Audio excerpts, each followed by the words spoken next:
So we wanted to touch on this. This is a developing story. We talked about this earlier in the year when Golden Gate Fields closed. The Stronach Group closed Golden Gate Fields down, and that basically was the racing footprint for all of Northern California. They have the fair circuit, but that was the home base for Northern California horsemen, and it kind of left them scrambling. And now they're trying to patch together a fair circuit.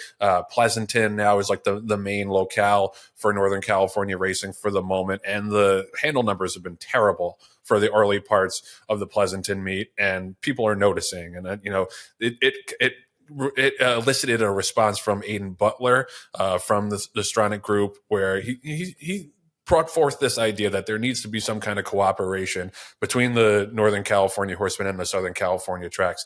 Now, I will say, I understand Northern California people being like, oh, that's kind of rich from the people that shut us down, that now you got to tell us we have to come crawling back and come to the table.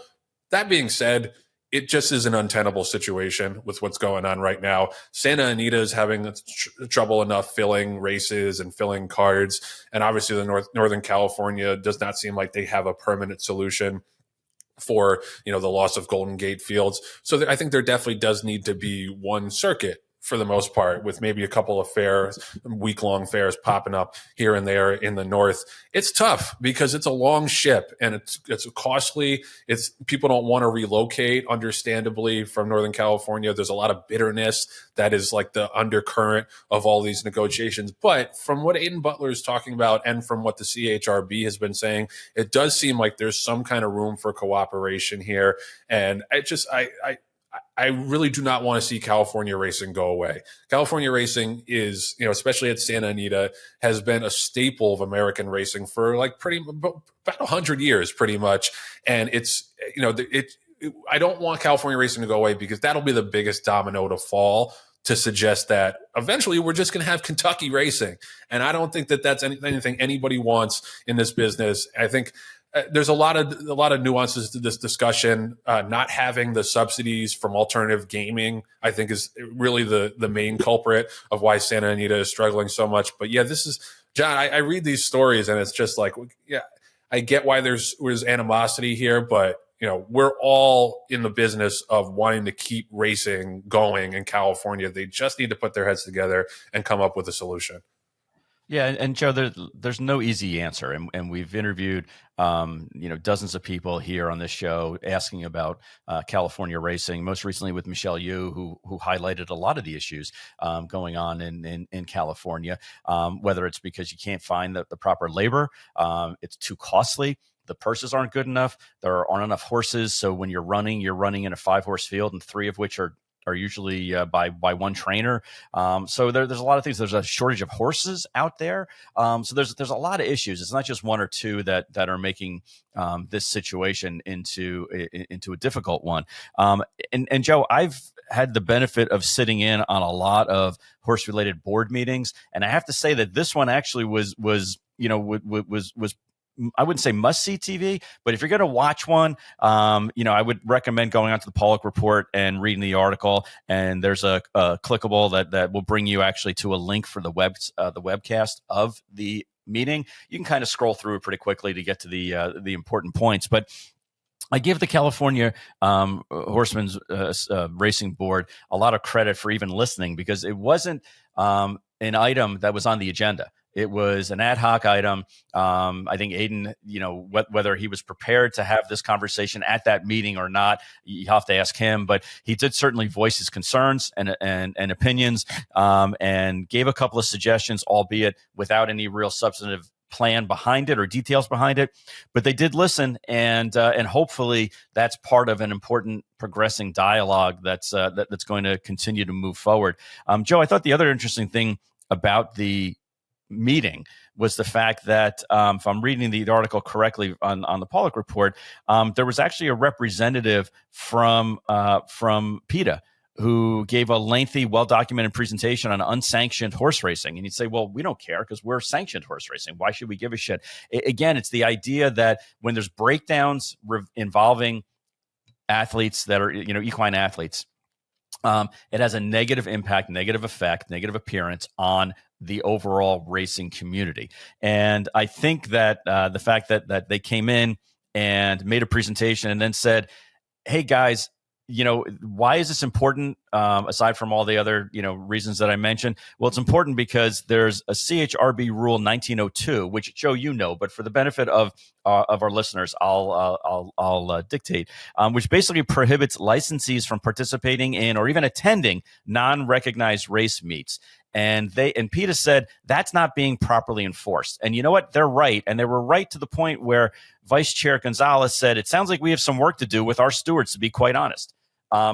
I thought that was interesting also, that they're taking information from PETA and basically PETA saying, hey, this is why it looks negatively upon you guys, because you're basically, indirectly approving this, at least from a tacit standpoint, that it's okay that you guys have participants that maybe are either racing in or attending these unsanctioned meets.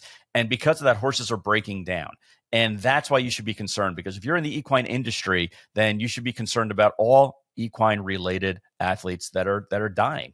And you can argue with it, but at the end of the day, that's what the general public sees, Joe. They see that we're not doing our own house cleaning and taking care of what we need to do in our industry, and therefore it's spilling over into other unrecognized or non-sanctioned parts of our racing industry as well.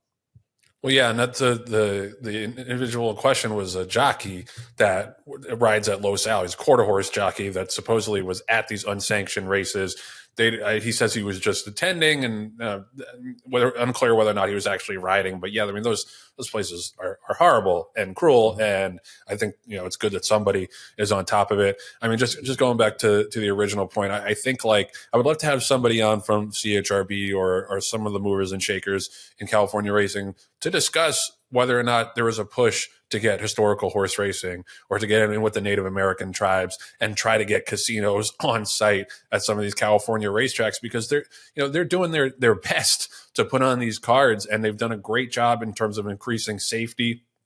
California has done a total 180 in that regard, and I'm like really excited about that. And it's a staple of American racing, and it just I hate the fact that you can't really survive anymore in this country unless you're in Kentucky, even if you're in Kentucky, without some kind of alternative gaming revenue. But that's just the reality. And unless you want to see California racing go away, that to me needs to be the number one priority. I'm sure in the state house, there's probably some resistance to it that I'm not privy to. But yeah, that and the cooperation between the North and the South, this is, Aiden Butler said it. He's like, this is suicide right now to have us competing, because Santa Anita is the average field size is 6.5, and Pleasanton, the average field size is 6.5. Now, if you want to write more races for those Golden Gate or those Northern California horses in Southern California, I think that makes a lot of sense. Cover transportation costs for people to ship. It's just I get why the Northern California horsemen might be you shut us down. Why the hell do we want to help you save your product? It's good for everybody. This is not a tenable situation to have these two sides of the state competing. And and the time is of the essence, because in December, there's going to be the application for 2025 race dates. So this is something that I think needs to be figured out in the next couple of weeks, ideally, to have people from the Stronach Group and have people from the CHRB and have people from the ARF come to the table together and figure out a path forward. And I think we've seen that cooperation is good in this industry. We don't get enough of it. I think there should be more on the Mid-Atlantic, the East Coast as well. But this is a dire situation. And without people kind of realizing that they all need to push in the same direction to save racing as a whole in the state, they're going to be in big, big trouble.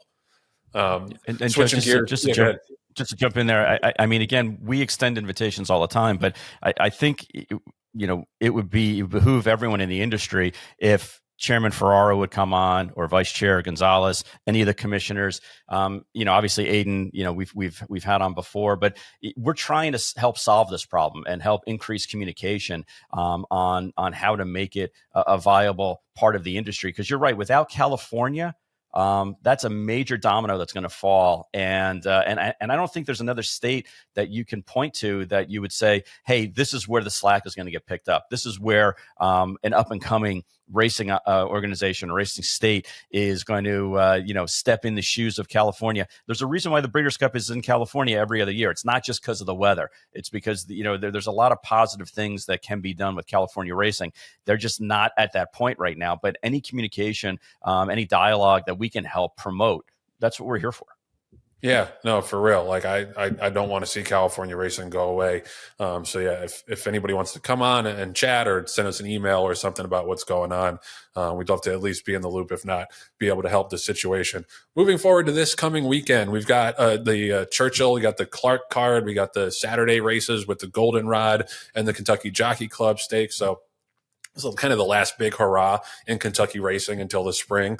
So we're looking forward to that. And Saturday, Carson's Run goes for his third Grade 1 win in the Hollywood Derby at Del Mar. It's been an unbelievable season for him. To me, he's the best 3-year-old turf horse in America, and he's been a dream come true for a son of Cupid out of a Henny Hughes mare to be a multiple Grade 1 winner on the grass. Like, there's something special. Yeah, my boy Cupid. That's right, the itsy bitsy spider for Cupid.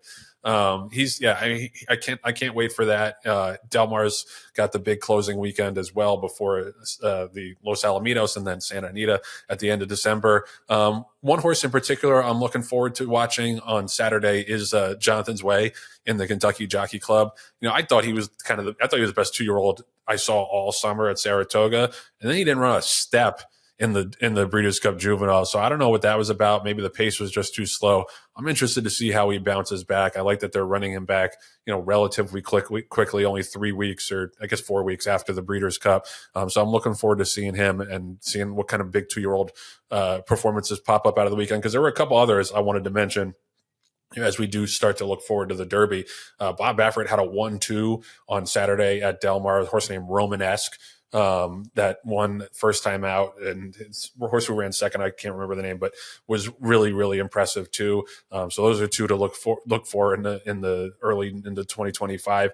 And there was a race at Churchill on Saturday we were involved in. We debuted $1 million yearling from last year, Yinzer, who ran third in a really live looking maiden race at Churchill Downs. It was the 7th race on Saturday. Top 3, I think, are all really good, and we were really excited to see Yinzer run so well. Mo Quality was the winner of that race for Chris Davis. I don't know, John. It's very early, but I just think that I've seen a lot of really, really nice 2-year-olds so far. We had a great 3-year-old crop this season. I think we might have another really good one coming up in 2025.